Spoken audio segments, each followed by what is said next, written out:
baptism of Jesus is one of those readings that we get to hear every year. And there's always something that sticks out. And this time what stuck out was that John tried to prevent Jesus from getting baptized because he said, "Why are you even coming to me?" And so it got me pondering about why Jesus gets baptized, because he doesn't need forgiveness of sins. And he's already part of the family of God, like we all are. So why does Jesus get baptized? And Jesus' response is he gets baptized to fulfill all righteousness. For all those who, like me, or even John the Baptist, who have often wondered why Jesus gets baptized, it seems to have something to do with righteousness. Righteousness is one of those concepts that can be hard to pin down. What we mean by it exactly.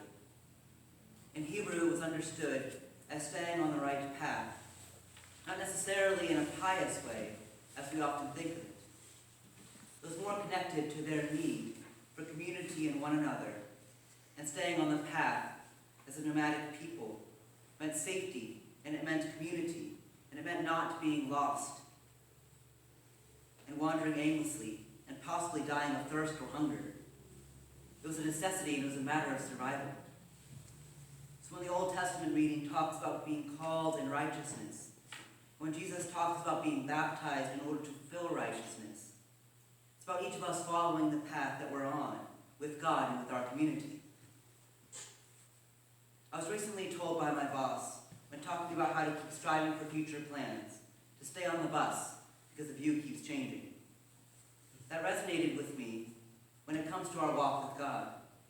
We stay on the path, we stay on the bus, and the former things pass away.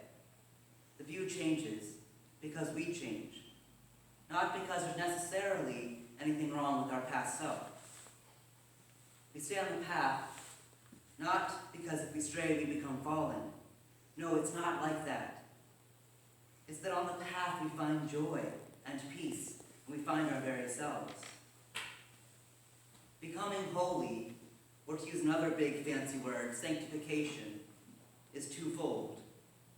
It, like salvation, is not earned. We do not have to earn God's promises. God's promises are not earned because they are a given. We are in covenant with God since the beginning. Sanctification is something we're born with. As children of God, we are holy, period, end of sentence. Nothing can take away that innate holiness in all of us. But sanctification is also progressive. Like Jesus being baptized, he is set apart in another way. Not only as a prophet, as he had been known, not only as a rabbi, as he'd been known to some as well, but also as God's beloved, God's son. So I think that this may be why Jesus is baptized. I don't think in his case it's about forgiveness of sin, but more about being set apart, being on the path, before he, in the next reading, will find that he goes into the wilderness to be tempted.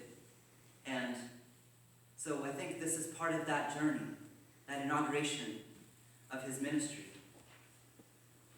But I don't think it's just about being holy or being upright, or whether or not we stray from the path.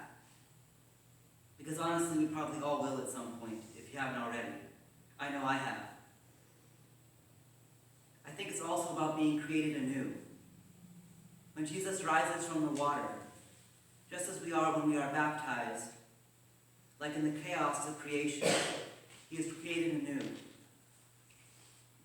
Also with this being created anew, Jesus is named by God once again. Jesus was named at his birth as the one who saves, and I was beloved as son. Growing up, I called my baptism day, my dad called it our name day. We would celebrate it every year. Mine is May 18th. We would always go out and we would have dinner or something to celebrate that this is the day that we were named as a child of God and given our names. When we are baptized, we are also taken up into that same belovedness of God, in being God's children, in being chosen. Not because of something we did or didn't do, not to steer us away from temptation, not to test us, no, but because God loves each and every one of us, and from day one has wanted to be in a relationship with us, the way he walked the garden with Adam and Eve, the way he continued to walk with Noah and everyone before Jesus and everyone after Jesus. Jesus is not only son, but also servant. Jesus is not only prophet, but also forebearer. Jesus is not only human, but also divine. It was more about the inauguration of Jesus' ministry, of commission rather than forgiveness. Just as every day when we have Sunday worship, we leave with the commission that we go out in the peace to be God's beloved and to bring that peace to others. We lose a huge part of the meaning of baptism. We look only to forgiveness of sins and skip over how it joins us into the family of God, pronounces us beloved, and our commission to treat others with love, with dignity, with compassion, with understanding, with hospitality. It's about being released from all the things that keep us from God, all the things that lead us astray to say, God loves everybody, except quietly we say to ourselves, except me, because of X, Y, Z. All y'all belong. All y'all are part of the family of God.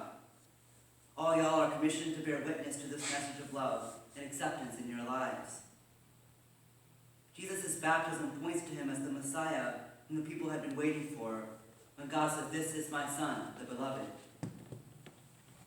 Because baptism isn't just about our individual needs, but what others need us to be as well. When God says, "This is my son, the beloved, in whom I am well pleased," this isn't God playing favorites. Because as our second reading indicates, God shows no partiality, none, not even to Jesus. This message of belovedness, of being well pleased, is for everyone. God doesn't pick favorites. There are no teacher's pets in God's view. God is pleased with each and every one of us. Not only if we act a certain way, not only if we live a certain way, not only if we believe certain things, not only if we pray a certain way, or not only if we sing a certain way, not only if we go to church every Sunday or just once a month. It's not about that. God is well pleased with us as we are, as who we are, and where we are in our journey. There is still a path we have to follow as Christians that is a narrower path, but a narrow path because it brings joy, because it brings peace, not as a punitive measure, because we don't earn God's promises. We don't have to prove a thing to God in order to be worthy of God's love and approval. We already have it. We are called in righteousness because we are called to justice. We are called to acts of mercy and compassion because we are called to community.